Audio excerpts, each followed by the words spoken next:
Before I put the next question, I want to say people have come here to listen to the candidates, not to listen to one another. So please let the candidates say their piece without interruption.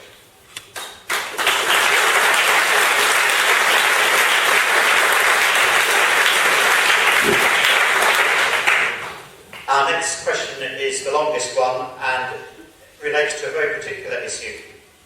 It goes like this. On the 31st of October, the House of Commons Justice Committee produced a report called A Crisis of Safety and Decency in Our Prisons. This report is a scathing indictment of a political failure.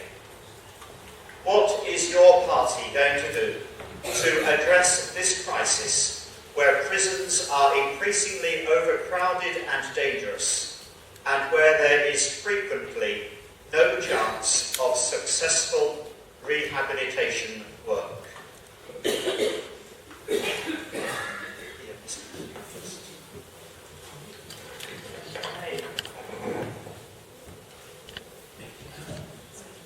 The Centre for Social Justice, we've done a lot of work looking at prisons and rehabilitation, and a number of reports up. But there's no question now that the prison service, as it stands, the infrastructure, the old buildings themselves, do not lend themselves in any shape or form to helping people get off a life of crime and get out of it. The truth is, if you want to change the direction of somebody who has committed crime, at the very earliest time you catch them, that is the moment when you have the greatest chance to change the direction of travel. And so rehabilitation is critical to it, and that process has to be engaged in. And there's been a huge amount of work taking place about rehabilitation. But my personal view is most best rehabilitation takes place outside the prisons, not inside prisons. Because the culture inside the prison doesn't lend itself for people to recognise the kind of lives that they lead and the lives that they damage through their crime. And therefore bringing the victim and the criminal together to face each other has been one of the great changes that have taken place, and it has a huge effect on the ability of criminals to see the damage that they leave behind after they've actually committed their crime.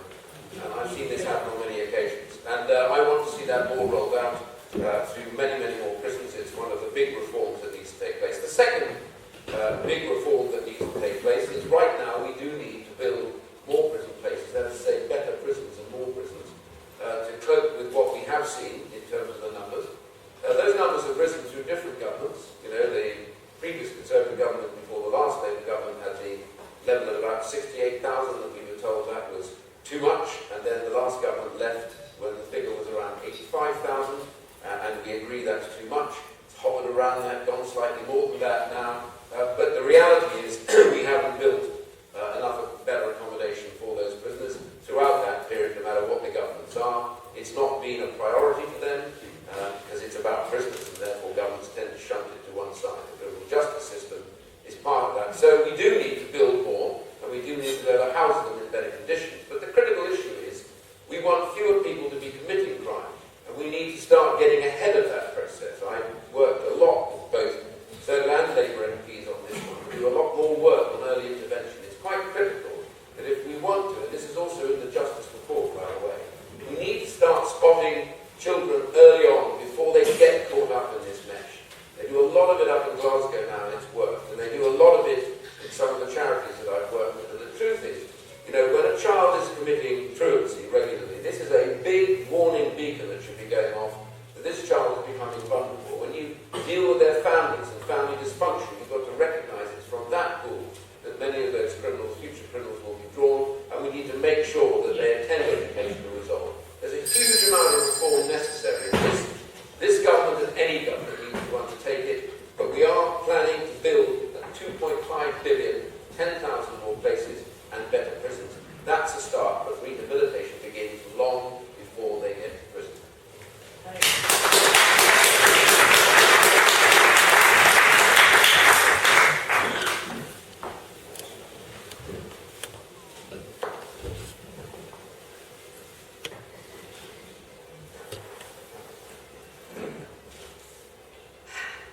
Can you imagine being in government for 10 years and saying that and actually looking at the prison system, what a mess it's in. You're part of the government. How can you act like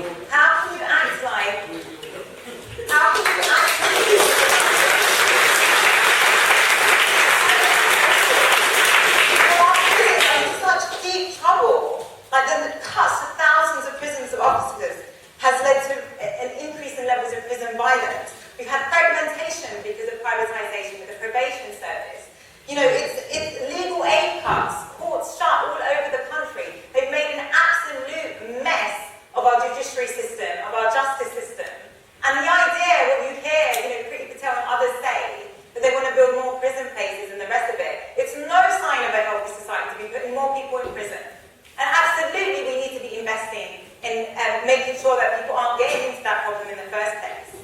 And the way you do that is not by cutting youth services, it's not by cutting mental health services, it's not by cutting counselling.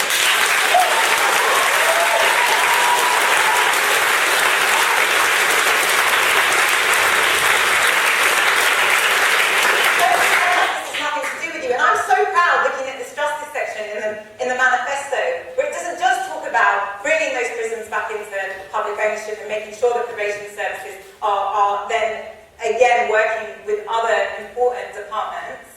It's also saying about the racial injustice that is core.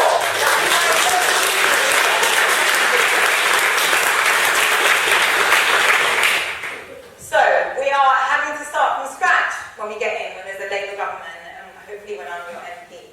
But this aspect of our injustice and justice system, as it stands right now, these fundamental reforms, and we've given the Tories and the Lib Dems since 2010, and it's an absolute mess.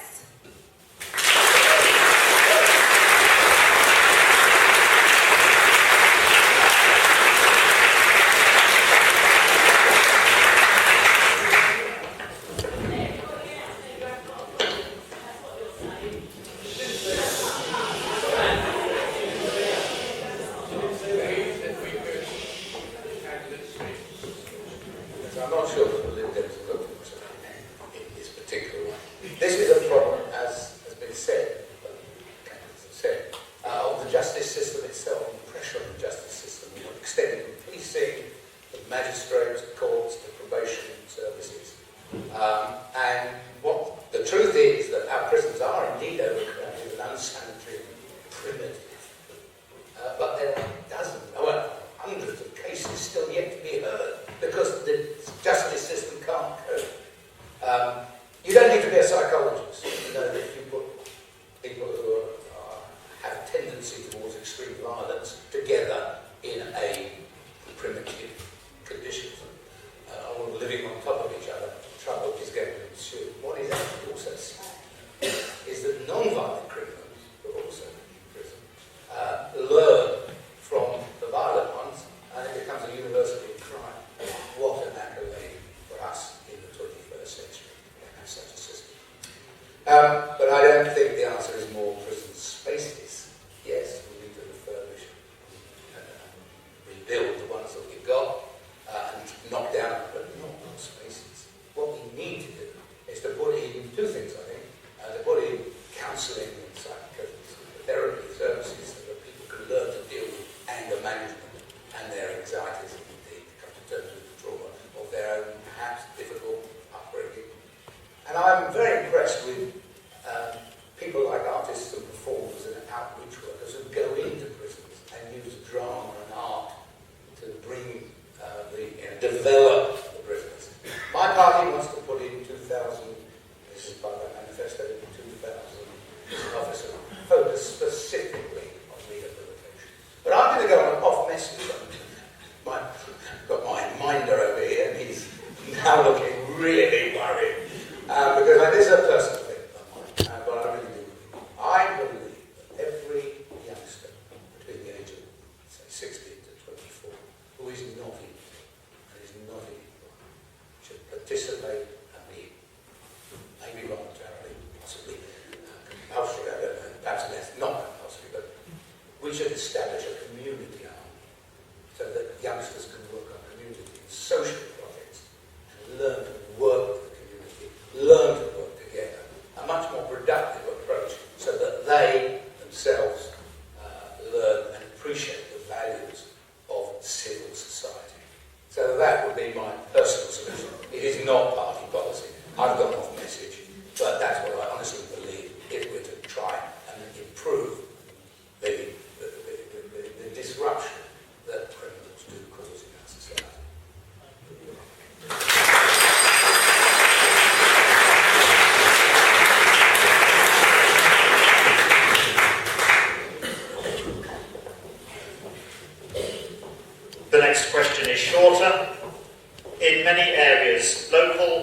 police forces have been depleted, and face-to-face contact has drastically reduced.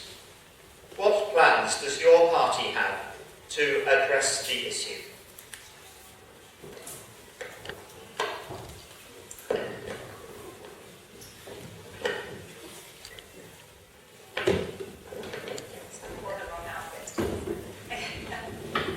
So on police, we know that there's been 21,000 police that have been cut from our streets all around the country since 2010.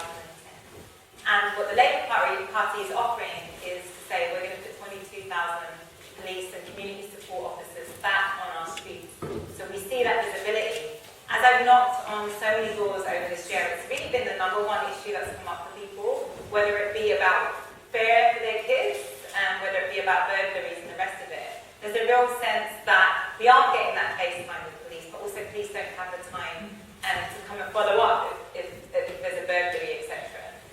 So the Labour Party plans to put more police back on the streets, but it also will do the other bits of the equation, because police don't do it on their own.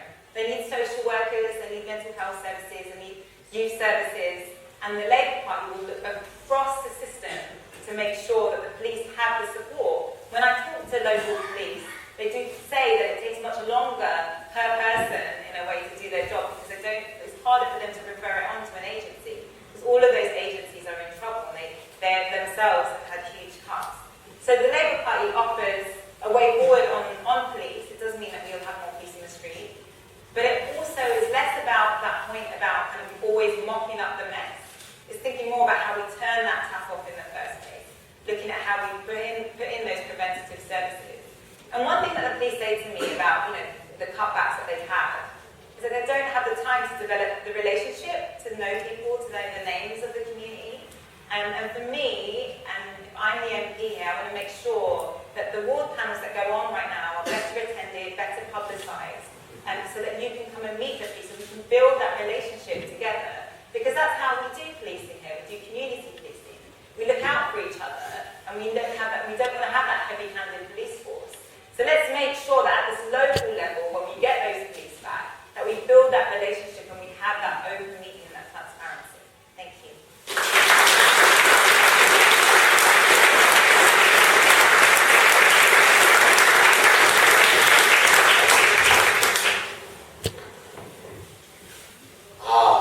The centrepiece of obviously 20,000 more policemen on the streets, that will solve all our problems. I don't think so.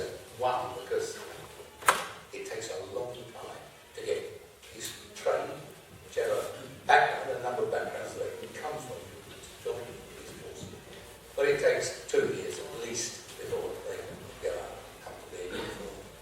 And then it takes many years to get the experience to do the very difficult things that we ask them to do.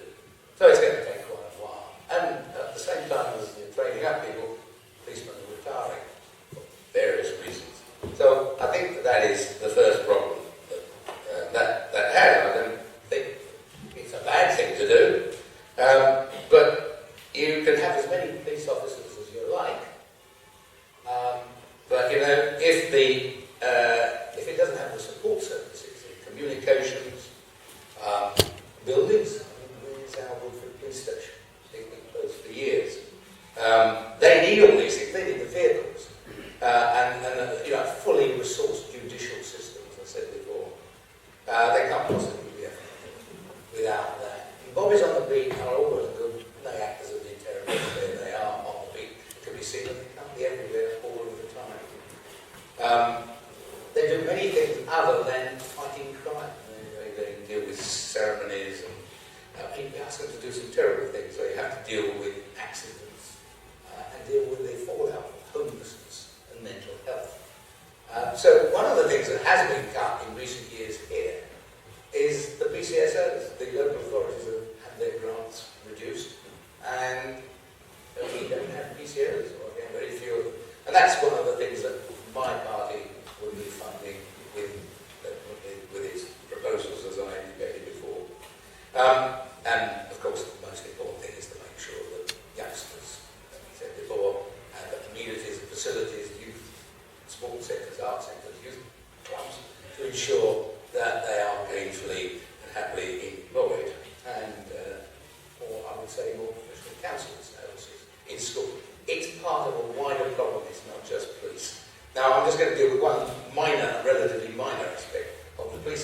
I touched on before, which is magistrates. We need 30,000 magistrates in this country. We've got 15,000. And my brother's a magistrate. Our day goes by when he's called, not called, and asked, are you available tomorrow? Magistrates in their services, they don't cost the public, other than their training, a single penny. But they're forced to retire at the age of 70, which is just about the time that they've got experience of the human condition and know how to deal with this problem. Quite ridiculous. One of the things I would do is make sure that they can carry on being magistrates until such point as they no longer want to do so.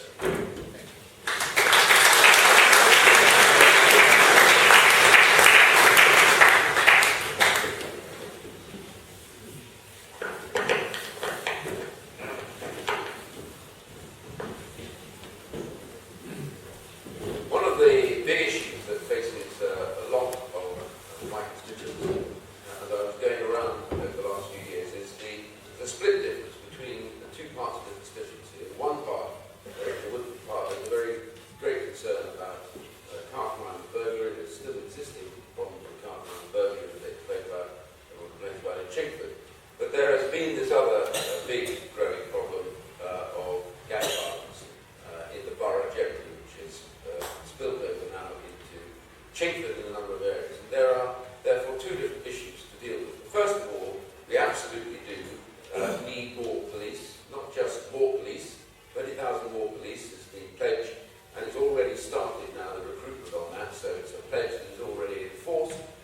It will also be about bringing back police officers who have left the service, who are now showing signs. I met two of them the other day that said they were coming back into the police service because they missed it, that their talents and their skills could be used better. So that 20,000 isn't just new recruits, it'll be about getting people back who've been in the police. It's vital, it's necessary, and we need to see them in here, and a whole variety of different roles. But more importantly, if you have more police, it's not just good enough that you have more, you need to have more effective police, and they need to be given the powers and the support to carry out their jobs.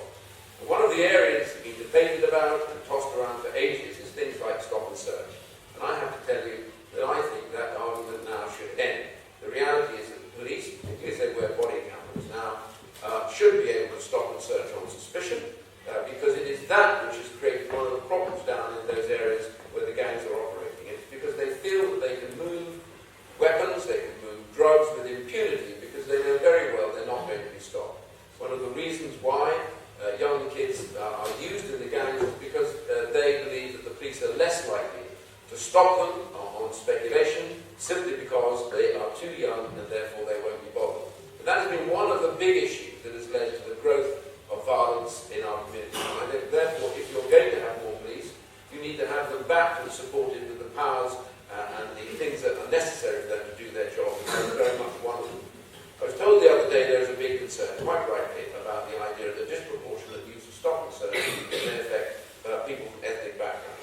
The truth is, this can be done in a way that does not threaten or bother them in too much degree. But the problem we've got is if you don't use a facility like that, and that is a real critical issue, it is that very same community that is most likely to suffer attacks and death as a result of this kind of violent crime. So we need, first and foremost, to recognise, first, six times the Centre for Social Justice, the Centre for Social Justice did a report on this.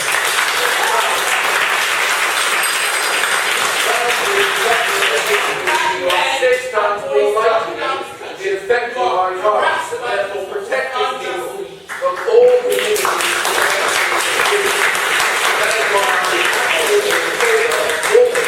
but also more effective police with the powers and the support. But it's also, again, about spotting early when young people might be drifting into areas of crime and heading them off. All of the successful anti-gang programs, whether it's in Glasgow or Boston, Cincinnati, New York, Centre for Social Justice, met those people in those areas, and they all said you need to make sure that you get the young kids out of the gangs and into remedial education. More police, more effective police, but that's not what you hear from the other parts of the country.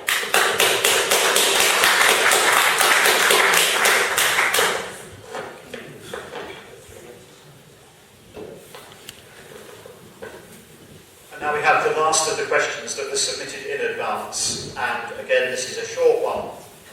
How will your party ensure that the NHS remains free at the point of use and adequately staffed?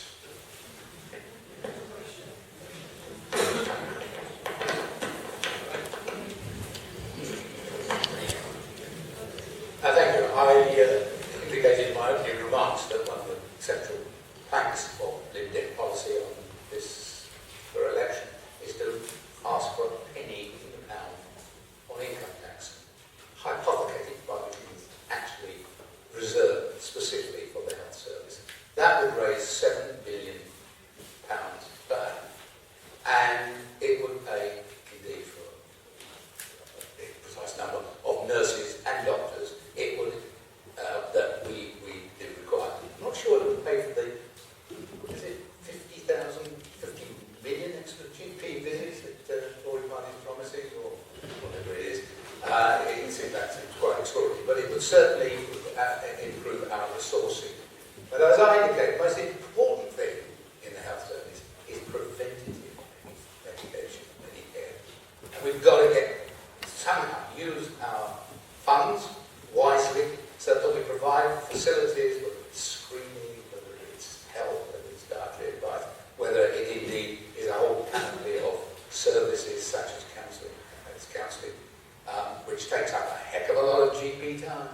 Many people go into GP and they want to talk about their other problems other than the medical ones. And GPs are very nice people and they carry on talking. So somehow we've got to ensure that we divert and keep people out of hospital and keep them away from GPs as much as we possibly can. One particular bugbear of mine, some of you may know this, is swimming. I think swimming is a particularly good sport that can help keep every part of your body healthy. And it's a wonderful thing. You can lose yourself in the pool, but you're also keeping yourself pretty fit. Redbridge, in particular, I'm not sure about Chingford, I think it's only got one as well. There's one swimming pool for a population of 320,000 people. In Iceland, with a population of 320,000 people, there are 170 public pools. Yes, they have a different geology. It's more different. Do they live longer in Iceland? I suspect that they'll be healthier until they actually do go. So, really important to get the facilities that people actually need. Now, one last point on this. There's already a 15% shortfall in nurses in our health service across the country. 6% of all medics working in our NHS are from nurses or doctors. We have to keep those people. We need them and we want them. We're an ageing population. I'd like to think that we're all going to be very healthy into our 70s or 80s, but there does come a time when we will need people to look after us. So I say, keep that door open, let Europe come to us.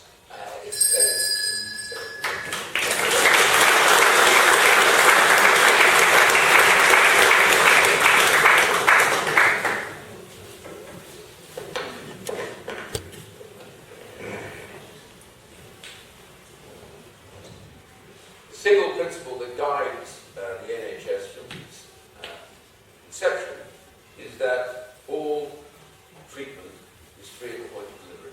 That is the critical position of the NHS.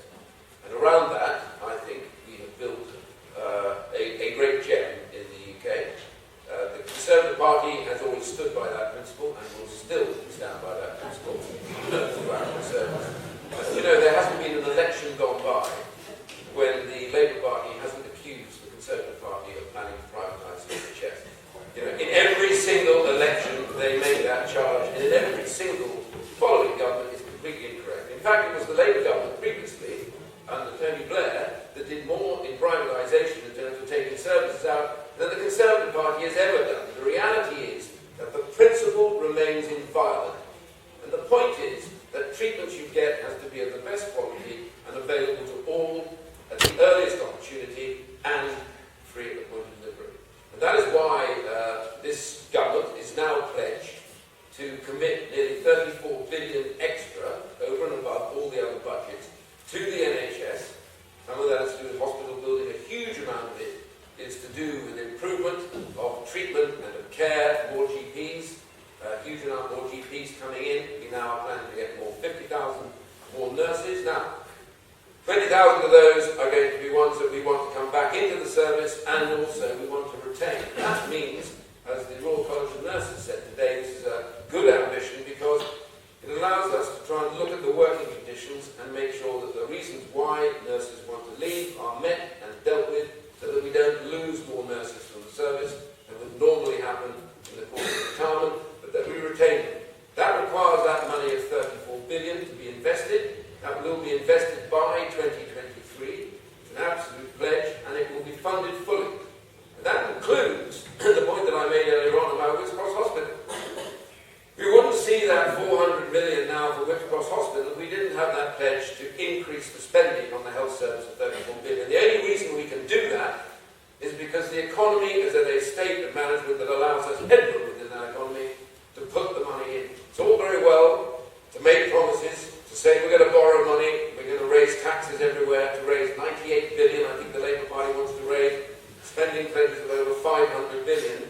But what happens when the money runs out? Then all those areas start getting cut.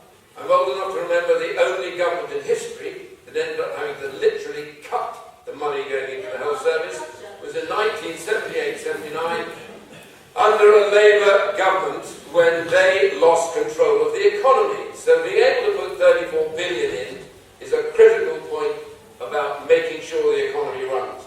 And all I can say to you now is that this is a Conservative pledge.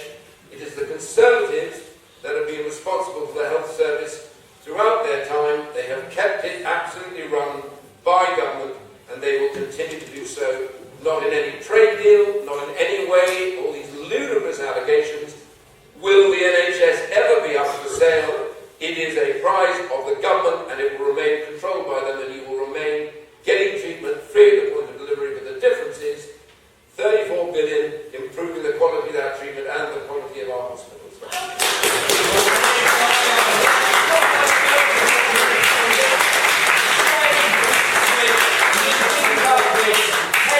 Well, 10 years to sort out the NHS, and what have you done?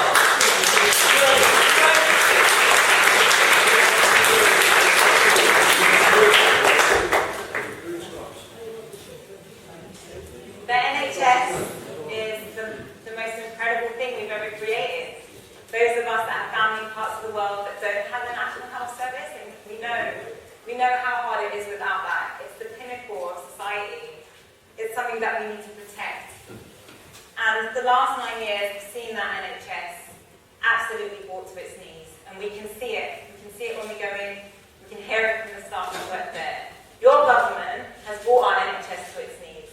Last week, there was new results out on the NHS. Some of the worst statistics on record in terms of how many staff shortages it has, how many operations are getting cancelled, waiting times. That's people in physical pain that can't get in. That's staff that are under so much pressure because they want to be able to treat their patients in a way that they can no longer do. Because under this government, since 2010, the NHS has had the biggest squeeze in its funding in its history. So let's judge them by their record. And it's very, very poor when it comes to the NHS. And this is what we're going to do as the Labour Party, as the people that created the National Health Service. We're going to invest more. So we're going to increase the spending by 4.3%. That's what it needs. The British Medical Association has come out and said that the Conservative manifesto is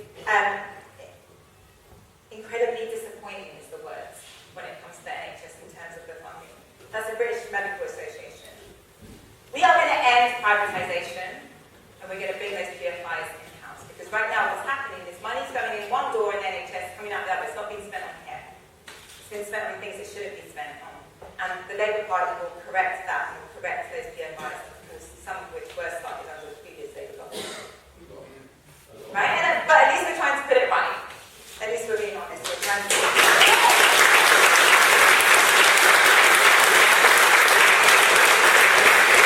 Thirdly, you might have heard about the nurses' numbers that the Conservatives are putting out. There's a shortage of 40,000 nurses. We've taken away the bursary for nurses. We're going to put that right. We're going to bring back the bursaries for nurses.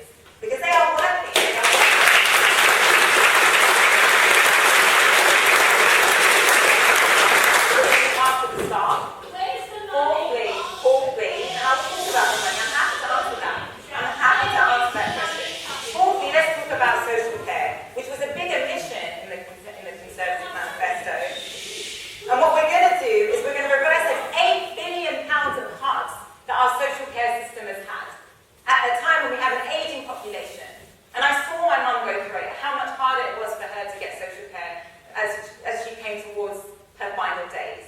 That can't